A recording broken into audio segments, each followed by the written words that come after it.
E aí, pessoal, Daniel Parque, consultor de segurança, instrutor de armamento e tiro, né? E aí eu vou fazer uma breve introdução, né, para os sistemas imperiais, né, que vocês vão encontrar aí no mundo do tiro, né? Porque ele vem desenvolvendo durante muitas décadas, né, utilizando o sistema imperial, que é polegada, grain, pés, jardas, né? E para quem está iniciando no mundo do tiro pode ser um pouquinho complicado entender. Até eu que já estou bastante tempo, às vezes eu me perco, né? Inclusive num tiro de precisão que eu fiz há uns meses atrás aí, né? Um tiro de 220 metros, eu errei os primeiros dois tiros completamente para fora do alvo, porque a minha luneta estava em jardas, não estava em metros, né? E na hora me deu um branco, né? Acabei quase perdendo essa prova por conta dessa pequena situaçãozinha, né?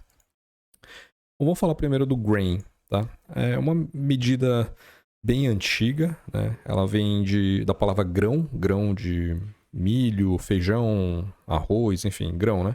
Então a gente está medindo uma unidade muito antiga, né? Era utilizada antigamente para pesar, né? O, a cevada, né? E esqueci, wheat é trigo, desculpa, me fugiu a palavra agora. Como vocês podem imaginar, quando o grão individualmente ele é muito leve, né? Então a gente não faz justiça utilizando gramas para pesar algo tão leve. Então, vou dar um exemplo aqui, tá? Quando a gente coloca aqui na escala, vai, 1 grama seria equivalente a 15,43 grains, né? E quando a gente coloca aqui 1 grain, né, seria 0,0647989 grama. Você imagina que complicado seria, né? A gente ficar fazendo essa conversão toda vez, né, de grama para grain. Então, até eu, para utilizar as tabelas de recarga que eu encontro, né, para tentar replicar a recarga de alguns colegas e tal, eu preciso ficar aqui fazendo a conversão. Na mesma situação que nós temos aqui. Deixa eu ver aqui. Não tenho pés aqui. Desculpa. Um pé em metros.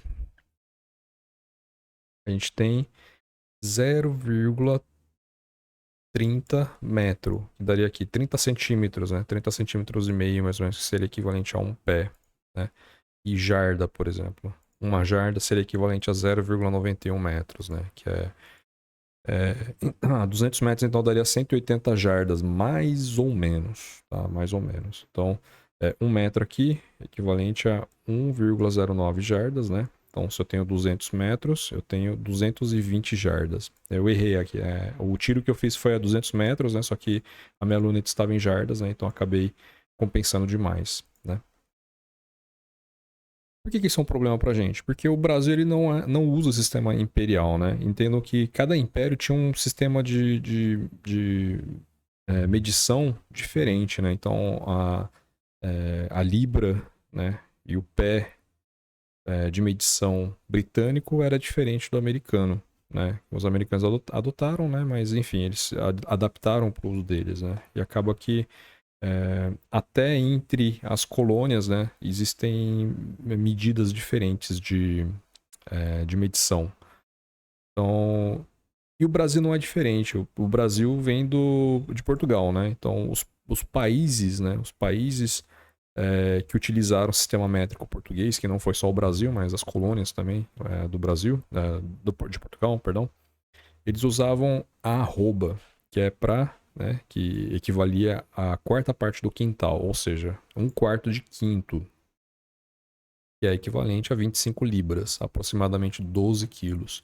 Só que com o uso, evoluímos aqui no Brasil, a gente, o Portugal e Brasil, né, equivalia a 32 arratéis, equivalente a 14,7 quilos, né? Então é diferente aqui da primeira a quarta de quintal que nós utilizávamos anteriormente, né? Isso daqui foi arredondado para 15 quilos, né? Arroba é isso aqui também, né? É o símbolo que a gente utilizava para marcar, né, o peso. Aí com o sistema internacional de unidade, né, a arroba acabou perdendo a parte da função, só que ainda é utilizada no Brasil. E ela foi arredondada para 15 quilos e é utilizada até hoje. para a questão dos produtores rurais poderem, né, falar, quanto é que tá a arroba da carne de boi, né? A arroba da carne do porco, né? Então, porque são volumes grandes. Então, nós temos a arroba para grandes volumes, temos os grains para pequenos volumes, né? E no meio termo nós temos, por exemplo, a munição, né? Quando a gente coloca aqui, por exemplo, um projétil 180 grains, eu sei que muitas vezes aí tá falando do ponto 40, que vai estar utilizando esse projétil de 180 grains, né? Se eu colocar um projétil de 240, por exemplo, muito provavelmente vai aparecer um 45 ACP, ou 44 Magnum, ó. Aqui 44 Magnum ou 45 ACP. Aqui utiliza o 230 grains, é mais comum nos 45 ACPs. Então, peso de projétil e calibre anda de mão dadas, né? Se eu colocar um projétil de 85 grains aqui, ó, quer ver que vai aparecer 380 ACP? 380, né? Tem a munição, isso aqui é 158 grains, né? Aqui, a maioria dos 380 tá nessa faixa, munição de defesa, né?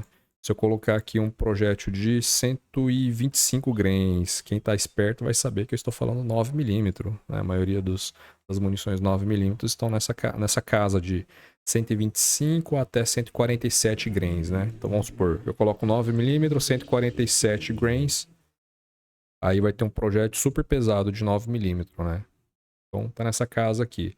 E isso foi feito, na verdade, para simplificar a vida dos atiradores, né? Para que a gente continue utilizando uma métrica, né? Que é da casa, né? Dos imperiais, só que de forma a facilitar a gente conseguir falar de grandezas. Imagina que em vez de falar, não que não venha o peso em gramas, às vezes a caixa da munição ele fala quantas gramas pesa o projétil. Não nesse caso aqui, mas alguns falam, tá? Deixa eu ver. Mas a gente tem que ficar fazendo essa conversão aqui, né? 100 grains equivale a quantas gramas, né? Em gramas. Ixi. Opa. Errei aqui. 100 grains em gramas. Dá 6,47 gramas 100 grains, né? Projétil de 180 grains, por exemplo, eu tenho 11,66 grama. Por que isso é importante para mim, né? Para quem faz a recarga, eu quero saber quanto chumbo eu preciso comprar de sucata para poder fazer projétil, né? De ponto .40, por exemplo. Eu quero fazer um milheiro de projétil de 180 grains. Então eu vou multiplicar por 1000, né? Colocar 3 zeros aqui depois. Então eu sei que eu preciso comprar pelo menos 11 quilos, né? Quase 12 quilos aqui de chumbo, né? 11.663 gramas, que equivale a 180 mil grains, né? Agora eu quero fazer projétil de 9mm, que é 125 grains, né? Então eu preciso de 125 mil grains de chumbo. Eu preciso então 8 quilos, né? 8,1 quilos de chumbo eu preciso. Então é assim que eu utilizo, né? Além disso, né? Se eu colocar aqui pólvora CBC 219, perdão, tabela de recarga, né? Aí eu vou ter a tabela de recarga aqui da CBC. Eu não tenho aqui no momento, né? Mas é que eu sei de cabeça isso aqui, gente. Eu preciso de 4,2 grains mais ou menos de pólvora, né? Eu preciso de 4,2 grains, que em grama vai dar 0,27, né? 0,27. Então, se eu preciso fazer 1000 munições, né? Utilizando essa pólvora 219, então eu preciso colocar 3 zeros, né? Tirar a vírgula. Eu sei que eu preciso então. Peraí, 42 mil grains. Perdão, é 4.200 grains eu preciso para fazer um milheiro. Então eu preciso de 272 gramas de pólvora, né? Um tubo de 1 kg, então daria para fazer aqui quase 4 milheiros, né? Nessa conta rápida que eu estou fazendo aqui, no pão de padeiro, né? Então é importante você saber navegar no sistema métrico imperial, justamente para você poder fazer o melhor uso do seu equipamento. Vou falar agora de sistema métrico. Ele foi inventado, né? durante a Revolução Francesa, né? Que eles não queriam mais nada com os governantes, né? Os reis, enfim. Eles queriam algo universal, né? E aqui, desde os anos 1960, o Sistema Internacional de Unidades, né? O SI, foi reconhecido internacionalmente como sistema métrico padrão, né? Unidades métricas são universalmente utilizadas em trabalho científico, amplamente utilizadas em todo o mundo para fins pessoais e comerciais. Então a gente tem aqui, se eu não estou enganado, tem isso daqui no Bureau Internacional dos Pesos e Medidas, né? Que fica na França. Isso daqui é 1 quilo, né? Então eu não lembro agora qual material que é utilizado. Mas enfim, tem 4 dessas aqui, né, do quilo padrão, né, e através dele que eles pegaram e distribuíram essa medida universal, assim, para os 4 cantos do planeta, né. É justamente a questão do metro, questão do quilo, questão do grama, né, grama seriam, 1000 gramas seria equivalente a 1 quilo e tal, aí isso se espalhou pelo mundo todo, para que todos pudessem utilizar a mesma coisa, porque imagina que você vive numa época no mundo que há trocas entre países, né? Só que eu tô mandando aqui 1 libra de metal. E lá a libra deles é diferente. Pera aí, a gente precisa padronizar então, né? Aí vinha essa padronização de medidas, né? Assim, a nível mundial, né? Aí, na contramão do mundo, nós temos a Inglaterra, que é um grande império, e nós temos os Estados Unidos, que utilizam o sistema imperial, né? Então, no seu carro, alguns carros importados aqui no Brasil, ele vem em milhas, né? A gente precisa ficar fazendo a conversão. 1 milha equivalente a 1,6 quilômetros, né? 1 galão equivalente a 4,6 litros, né? Ou 3,8 litros, dependendo do país que você está trabalhando, né? Então, o meu carro, por exemplo, ele vem com um padrão, né? Americano, né? Esse carro foi vendido nos Estados Unidos. Aí pra cá veio com o painel marcando em quilômetros e em milhas ao mesmo tempo. Então dentro do disco tem o mesmo. Deixa eu ver se consigo mostrar pra vocês aqui, gente. Pra vocês entenderem melhor o que eu tô falando. Painel Azera. Tem aqui no ar interno. Isso já tá adaptado, peraí.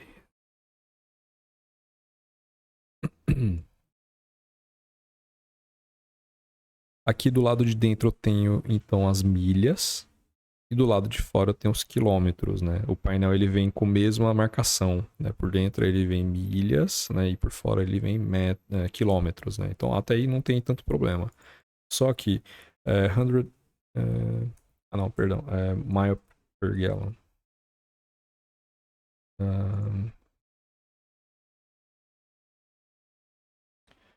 Fuel consumption. Nos Estados Unidos eles fazem esse tipo de cálculo aqui, né? Quantas milhas você consegue correr com 1 galão, né? Então imagina para você fazer essa conta, né? Lá toda vez que você vai parar aqui, ó, na Inglaterra, né? No United Kingdom, né? Você tem ali 1 galão que é equivalente a 4,55 litros, né? US gallon to liter. E nos Estados Unidos nós temos uma medida de 3,78 litros por 1 galão. Olha a confusão que fica na cabeça do camarada, né? Então você vai para os Estados Unidos e abastece um carro lá, você aluga um carro, abastece ele, o tanque cheio, e na hora de você fazer as contas, você precisa fazer essa conversão de milhas por galão, né? Para você depois converter para quantos quilômetros por litro você está conseguindo fazer lá com aquele veículo, né? Então fica na cabeça da pessoa, fica uma doideira só. Bom, era isso hoje. Espero que vocês tenham gostado do conteúdo. Meu nome é Daniel Par, consultor de segurança e também instrutor de armamento e tiro. E até a próxima. Valeu, gente.